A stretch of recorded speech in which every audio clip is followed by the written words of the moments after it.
Hi, everybody. It's meteorologist Joe Cioffi on this Monday morning as we take a look at what's going on from overnight for central and parts of South Jersey. There was 1 to 3 inches of rain in some places. We still have a few flash flood warnings up and some flood advisories up in a couple of spots.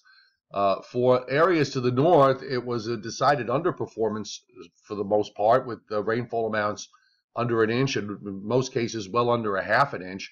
There's one last burst of rain moving across the northern half of New Jersey and out of northeastern Pennsylvania. That is moving eastward, and I think once that goes by, we should be pretty much done for the rest of the day. But one of the things that's resulted this morning from low pressure going out to our south and east and a northeast wind.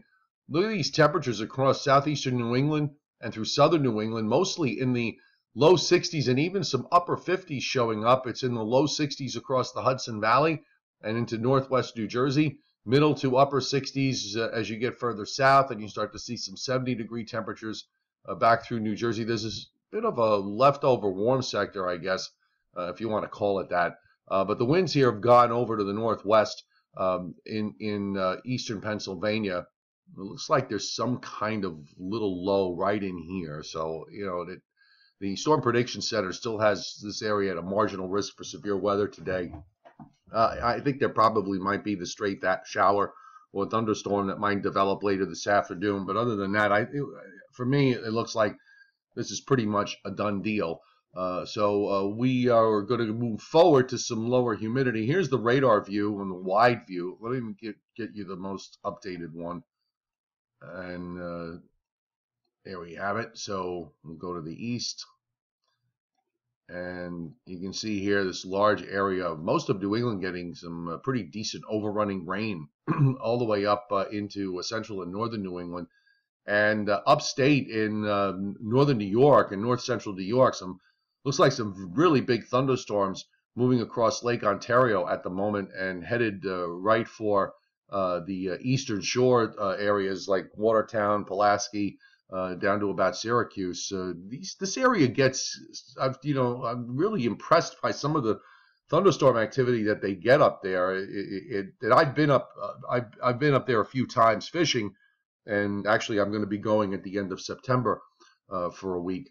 But these thunderstorms produce water spouts, tornadoes, all sorts of odd weather, and some incredible sky views in terms of clouds. I usually put those pics up on my Facebook page. By the way, real quick, elsewhere around the nation, as we take a look, scattered thunderstorms across parts of the Gulf states. The Midwest is dry for a change, so is the Ohio Valley. A few showers and storms back through the Dakotas, and down in the Southwest, we've got some showers and storms going on. It looks like they're past their peak and beginning to weaken a little bit, and the West Coast is not doing much of anything at the moment. So here is just a quick couple of views of the local radars this morning. That first batch of rain has moved out to the northeast. You can see that last burst here coming across northern New Jersey now and moving out of eastern Pennsylvania. That is the New York City radar view, and here is the radar view from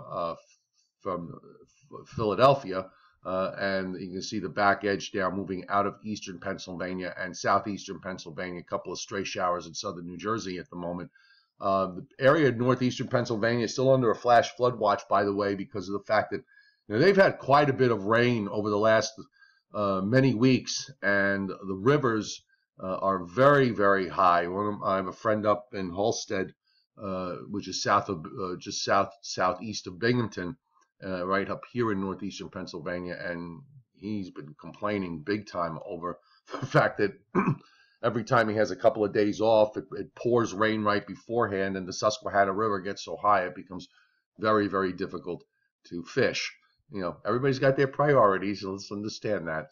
All right, so let's look at the long-range pattern going forward, and here's our trough here in the eastern part of the U.S. That's going to gradually just kind of pull out and stretches a little bit, so that's probably going to linger some of the cloud cover into early Tuesday, but the bulk of the rain is done today. And then the next weather system swings across southern Canada for the end of the week, so we get another trough and another shot. Looks like kind of a repeat here of what we're going through at the moment. and that trough stretches out. Part of it on the models gets left back in the Ohio Valley and drops southward into the southeast and into the central Gulf states. This actually, for early of the week of July 31st, is going to allow, to some degree, this Atlantic ridge to build up a bit. You still got that ridge in the west, but the Atlantic ridge is going to want to extend itself to the coast, and that's going to possibly mean a day or two of very warm temperatures and increased humidity if that works out.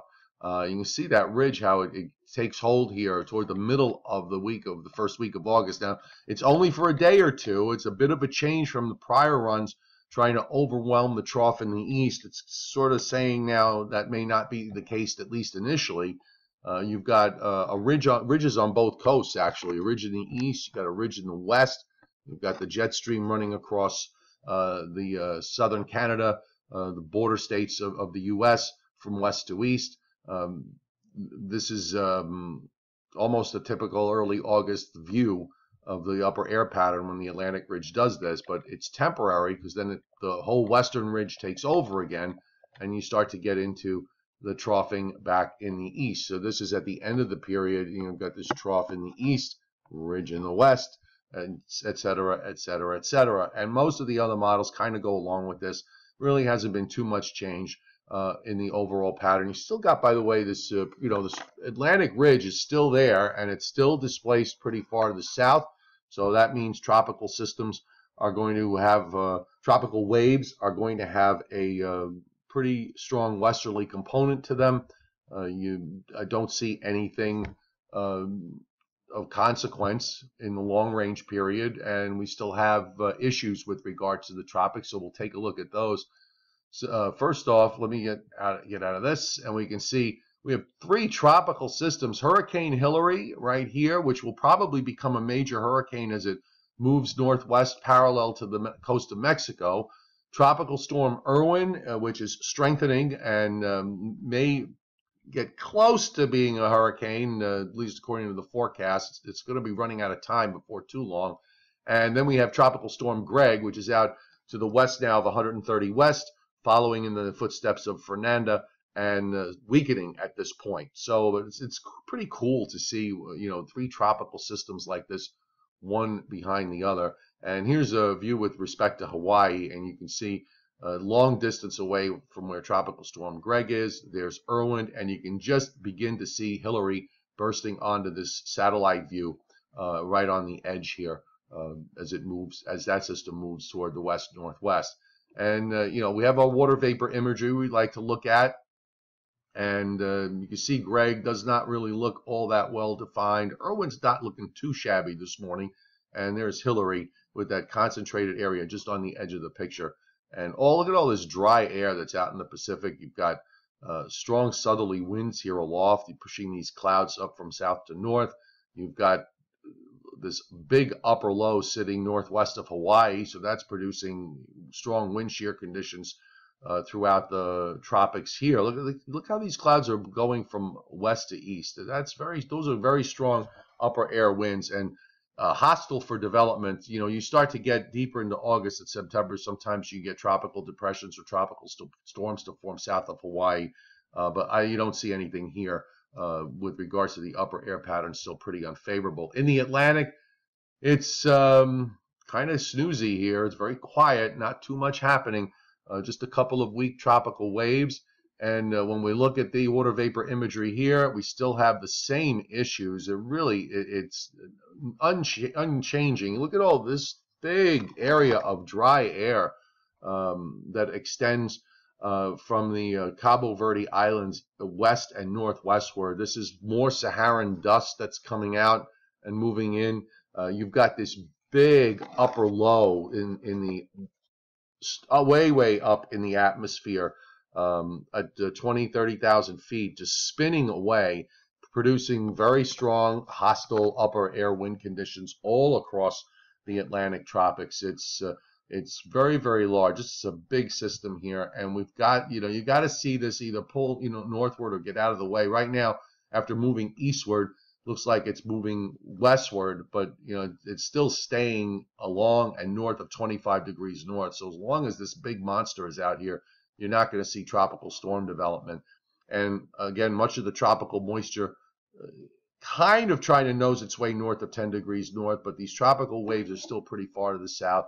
And in the Gulf of Mexico, we have hostile conditions for the most part. Another upper low that's sitting in the Gulf of Mexico. You got shear all over the place. And by the way, to repeat, this is not unusual for this time of year. July is not considered an active month, nor is June.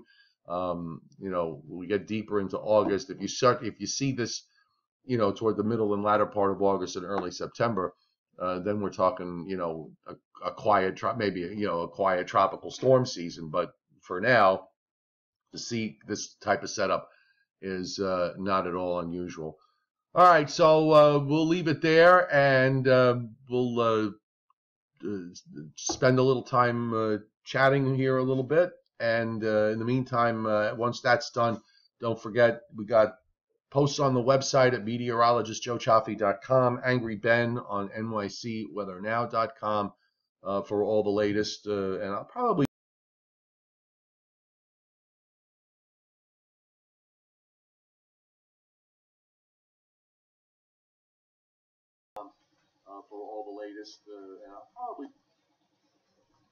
and just give me 1 second here while I mute the mic.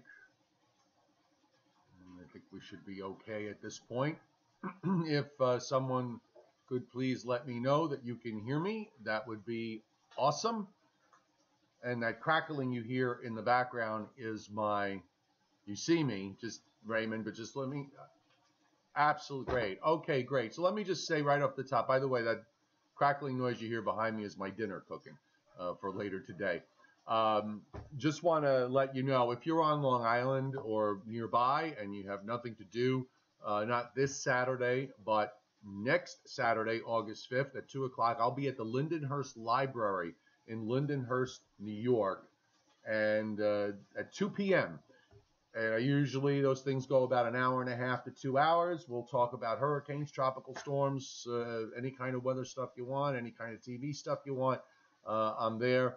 You can pick my brain. We usually have a lot of fun at these things and get into a lot of interesting conversation.